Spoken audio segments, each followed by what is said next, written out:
Hey guys, what's up? It's me, Jonathan, and welcome back to Money Talks, where we want to offer you financial information and meet you where you are financially so that you're able to stick to your budget, manage to pay off your debt, and begin to save on your path to building wealth. Today, guys, I want to talk to you about 3 things that money can't actually protect you from. If this is your first time joining me here on the channel, go ahead and hit that subscribe button and you'll be notified every time I upload a new video. And if you have a moment, go ahead and hit that like button because it really helps me here on the platform to spread that message. Well, guys, there's a lot of things that I talk about when it comes to money. And sometimes that can be misinterpreted to where money you find security. When actually it's just money is the tool and resource that we use to buy goods and services and move things throughout our country and our economy.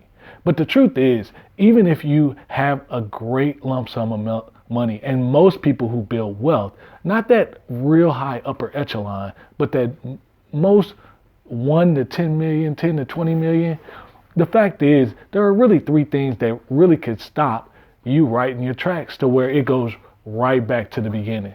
And I want to walk through those things today.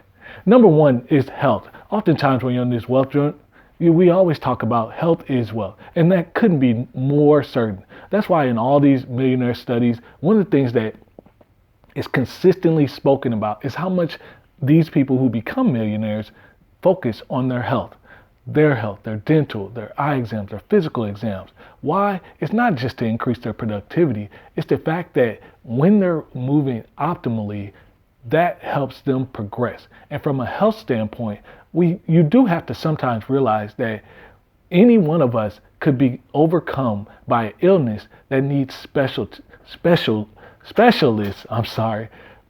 that could increasingly become expensive so much through the testing, through the surgery, through just observations. So when you think about how much wealth can go, a simple hospital stay and just a simple cancer, which is pretty common, can overturn your wealth. But if you work to earn that wealth, that's what you're supposed to use it for. But the fact is, that can simply wipe out years of work and toil and saving and things of that nature. So it's important that while you're going on this wealth journey, there is a simple thing that, hey, your health, or if you're overcome with a serious illness, that can put a dent in the amount of wealth that you have and could pass on. But that also should be another reason why you should work to maintain and move yourself forward, because you don't want to be a burden. That's the point. We should take care of our responsibilities, our health, our family, the livelihoods of those that we are responsible for. That's our responsibility. Number 2 is children, and more importantly, the legacy. See, the biggest thing that is missed when people say 80% to 90% of millionaires are first generation rich.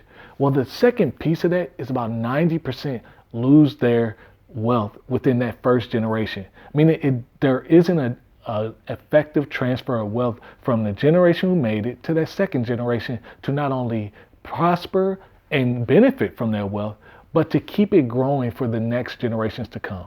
And if you don't take advantage of wills, trust, and things of that nature, though it may sound sterile, those are things that are actually helpful for you to where you can not tightly govern your wealth, but keep clear direction so that you're aware of how your wealth is distributed so that it can be sustainable for the long term. That's the purpose of doing all this work. You don't want just you and your kids to be well off. You want to completely change the outcome of what is possible for your family and generations to come.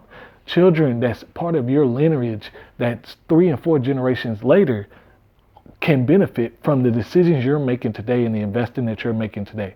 And by transferring that wealth effectively through a will and a trust, that will help ensure that not only your family benefits directly, but your lineage can benefit as well. The last thing I would encourage you to think about that wealth can't save you from is yourself.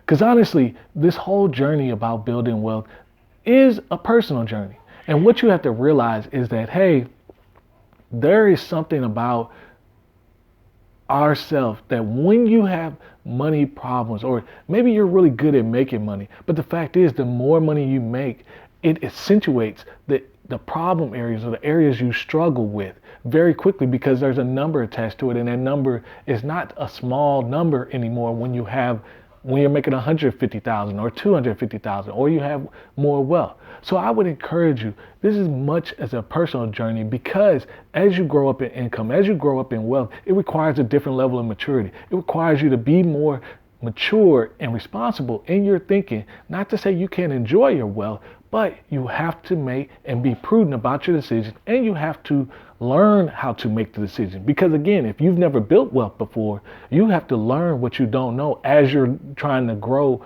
into a place that you don't know.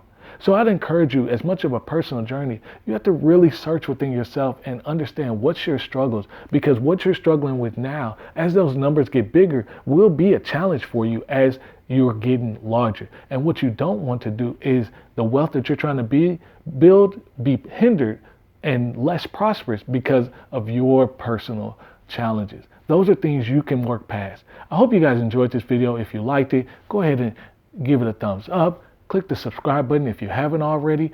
Keep in mind, if you're trying to grow and learn about stocks, Webull is offering free stocks for opening their account. The link is down in the description below.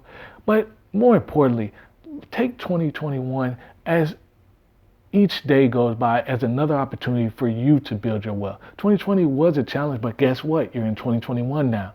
So understand that though it may not seem like it, you did make it through. And I would encourage you to keep pressing forward. I hope you guys, again, enjoyed this video, and I can't wait to see you guys in the next video.